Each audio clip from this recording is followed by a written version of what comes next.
मम्मा मम्मा मैं आपके साथ जाऊंगा। अकेले घर में बैठने से मुझे डर लगता है। मैं अकेले घर में नहीं बैठूंगा। मेरे प्यारे बेटे, मैं तो चोरी करके फुर से उड़ जाऊंगी। तुम इतना तेज नहीं उड़ पाओगे, इसलिए मैं तो कहती हूँ कि तुम अभी घर में ही बैठो। मम्मा, आप भूल रही है क्या, जब मैंने पिछले जब में चिड़िया आंटी की खीर चोरी की थी, मैं भी जल्दी से भाग आया था। हाँ बेटा, बात तो वैसे तुम ठीक ही कर रहे हो। तुम भी तो तेज उड़ सकते हो। चलो मेरे साथ ही चलो। कवि अपने छोटे से बेटे को लेकर किसान के खेत से चोरी करने के लिए चली जाती है। रास्ते में वो रुक कर देखते हैं, एक बड़े पेड़ के नीचे माँ चिड़िया अपने बेटे को पढ़ा रही थी। चलो बेटा, मुझे एप्पल की स्पेलिंग सुनाओ। APPLE Apple. एप्पल मीनी सेब। और हाँ, साथ में मुझे कैट की भी स्पेलिंग सुनाओ। CAT cat. कैट मीन बिल्ली। शाबाश बेटा, आपने इंग्लिश का तो पढ़ लिया। अब जल्दी से मैथ की किताब निकालो, आज मैं आपसे सारी मैथ करवाऊंगी। पागल चिड़िया, अपने बेटे को अगर तुमने ये किताबों के बिना कोई काम सिखाया होता तो वो ही अच्छा होता। आज देखो मेरे बेटे के पास कितना हुनर है। कवि बहन, क्या मैं आपसे पूछ सकती हूँ आपके बेटे को कितना हुनर है? मेरा बेटा चोरी करके फुर से उड़ जाता है और मेरे बेटे को कोई देख भी नहीं सकता, और आज हम बड़े चोर बनकर किसान के खेत से चोरी करने जा रहे हैं। चोरी करना गलत बात होती है और चोरी करने वाला कभी भी आगे नहीं बढ़ता। वो हर समय चोरी करता रोता पीटता रहता है। हाँ मम्मा, मुझे चोरी नहीं करनी, मुझे सिर्फ पढ़ना है और मेहनत करके कमाना है। कवि और उसका बेटा अपने रास्ते की तरफ चले जाते हैं। वो किसान के खेत में जाते हैं। किसान का खेत एकदम खाली था, वहाँ पर कोई भी रखवाली के लिए नहीं था। चलो मेरा बेटा, जल्दी से ये वाली गाजरें चोरी करो और हम यहाँ से भाग जाएं। वो जल्दी से गाजरें चोरी करके वहाँ से भाग जाते हैं। रास्ते में एक बड़े पेड़ के ऊपर तोता बैठा हुआ था। अरे रे कवि, रुक जाओ, मैं बहुत भूखा हूँ, क्या तुम मुझे कुछ दे दोगी? मैं समझी कोई काम की बात होगी। खद्दी मोटी चोंच वाले तोते, तुम तो भिखारियों की तरह हमारी मेहनत की ही गाजरें हमसे लेना चाहते हो। कोई बात नहीं, अभी भोजन नहीं मिल रहा, कुछ दिनों तक मैं तुमको वापस कर दूंगा। मुझे एक गाजर दे दो। ये गाजरें हम किसान के खेत से चोरी करके लाए हैं। अगर तुम्हें खानी है तुम भी जाकर चोरी कर लो। माफ करना कवि, ये गाजरें अपने पास रखो, ना तो मैं चोरी करूँगा और ना मैं तुमसे लूंगा। तुम खुद ही खाओ ये गाजरें। कवि अपने बेटे को लेकर अपने घर को वापस आ जाती है। चलो बेटा, मजे मजे की गाजरें खाओ। हाँ मम्मा, मुझे भी सब्र नहीं हो रहा। फिर वो माँ बेटा स्वाद ले लेकर मजे के साथ वो गाजरें खाते हैं। मम्मा, ये तो बहुत मजे की है, बहुत अच्छी है ये गाजरें। हम रोजाना जाकर ये वाली गाजरें तोड़ लाएंगे।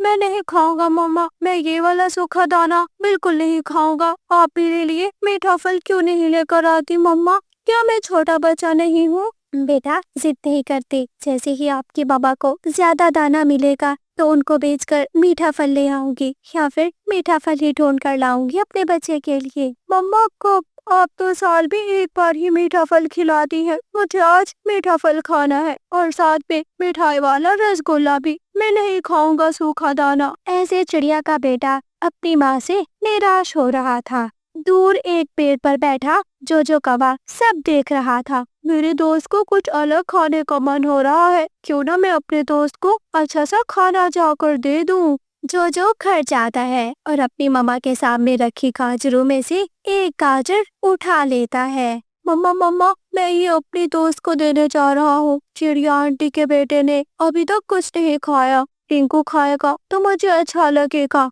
हाँ बेटा, पैसे भी गाजरे आज कुछ ज्यादा है, एक गाजर उस बेचारे को भी जाकर दे दो तुम। वो छोटा कौवा सीधा चिड़िया के घर आता है और कुकू निराश होकर अपने घर में दूसरी तरफ मुंह करके बैठा था। देखो टिंकू, मैं तुम्हारे लिए क्या ले आया। मैं तुम्हारे लिए ये वाली गाजर लेकर आया।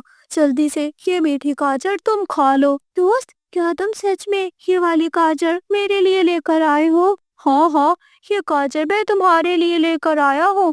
बहुत स्वादिष्ट है, एक बार खा कर तो देखो। अभी चिड़िया का बेटा उस गाजर को चोंच लगाने ही वाला था कि उसकी मम्मा रसोई से आ जाती है। बेटा मत खाओ, ये वाली गाजर चोरी की गाजर है, जोजो चिड़िया की तरफ हैरानी से देखता है। क्या सच में जोजो, ये वाली गाजर तुम लोग चोरी करके लाए हो? हाँ, हम किसान के खेत से तोड़ कर लाए हैं ये वाली गाजर। पर दोस्त, तुम क्यों नहीं खा रहे? देखो जोजो बेटा और मेरे प्यारे बेटे, चोरी की चीज हमेशा गलत होती है। चोरी करना ही गलत बात है, तो मेरा बेटा क्यों गलत खाना खाएगा? ये बातें जोजो पर काफी असर करती है और जोजो घर जाकर अपनी मम्मा से कहता है, मम्मा मम्मा, आज से हम कोई चोरी नहीं करेंगे। आप ये वाली गाजरें जाकर किसान को वापस कर दे और साथ में उनसे माफी भी मांग लेना। बेटा, ये तुम कैसी बातें कर रहे हो? अभी तक जाने से पहले तो तुम बिल्कुल ठीक थे। जरूर जरूर उस चिड़िया ने तुम्हें कोई ना कोई पट्टी बढ़ाई होगी, मैं उसको जाकर बोलती हूँ। कभी गुस्से में थी वो सीधा चिड़िया के घर के बाहर आती है और जोर जोर से दरवाजा बजाती है। खोल खोल दरवाजा खोल, छोटी चिड़िया, मैं तेरे पंख काटती हूँ, वो जुबान भी काट दूंगी जिस जुबान से तो मेरे बेटे को गलत बातें सिखा रही है। बहन, मैंने तो आपके बेटे को कोई गलत बात नहीं सिखाई, मैंने तो सिर्फ अपने बेटे को वो वाली गाजरें खाने से मना किया है। हाँ तो वो गाजरें मेरा बेटा कितने प्यार से लेकर आया था। आंटी माफ करना, हम चोरी की चीजें नहीं खाते। मैं तो पढ़ना चाहता हूँ, मेरी किताब में भी लिखा है चोरी करने वाले के हाथ कट जाते हैं। चलो चलो खुद पढ़ किताब, मुझे पढ़ाने की कोई जरूरत नहीं। वैसे भी हमने तुमको कई बार मना किया है चोरी करने से, क्या तुम खुद कभी रुक गई हो? तुम नहीं रुकी तो तुम्हारा बेटा भी नहीं रुकने वाला। कभी गुस्से में थी और वो अपने घर जाती है। मेरे प्यारे बेटे, जल्दी से खा लो, तुमको भूख लग रही होगी। नहीं मम्मा, मैं नहीं खाऊंगा, आज के बाद मैं कभी भी चोरी की चीज नहीं खाऊंगा। बेटा, ये गाजर कितनी नरम नरम और स्वादिष्ट है, एक बार अपनी चॉइस तो लगा कर देखो। मम्मा कह दिया ना, मैं नहीं खाऊंगा तो नहीं खाऊंगा। मेरे प्याले सोने बच्चे, खा लो ना खा लो, अब अपनी मम्मा की हर बात मानता है मेरा बच्चा, खाएगा। चलो चलो खा लो खा लो। बोला ना नहीं खाऊंगा। ये कहकर जोजो अपने घोंसले में जाकर लेट जाता है। इस बार माँ के दिल पर भी वो बातें काफी गहरी लगी थी। वैसे मेरा बेटा कहता तो एकदम ठीक ही है, चोरी की चीज खाना अच्छी बात नहीं है। खैर कोई नहीं, मुझसे भी डाल डाल पर जाकर दाना नहीं कमाया जाता। मैं क्या करूं, मेरा दिल ही नहीं होता काम करने का। अगले दिन जोजो अपने दोस्त के साथ दाना लेने के लिए जाता है। वो वही सूखा दाना ढूंढकर एक पेड़ के डाल पर दोस्त के साथ बैठकर खाता है और उसी का ही स्वाद लेता है। दोस्त, तुम तो सच ही कहते थे, जो खाना मेहनत से कमा कर खाने में मजा आता है वो चोरी करके नहीं आता। हाँ दोस्त, इसलिए तो मेरी मम्मा भी किसी की चोरी नहीं करती। हम शुरू से ही चाहे सूखा दाना हो या मीठा फल खुद ही कमा कर खाते हैं। वो दोस्त एक दूसरे के साथ बैठकर स्वाद लेते हैं। ऐसे दोस्ती की असर ने कौवों के बिगड़े हुए बच्चे को एकदम अच्छा कर दिया था। प्यारे दोस्तों, अगर आपको कहानी अच्छी लगी हो, कहानी को लाइक, चैनल को सब्सक्राइब करना ना भूलना। आपका धन्यवाद।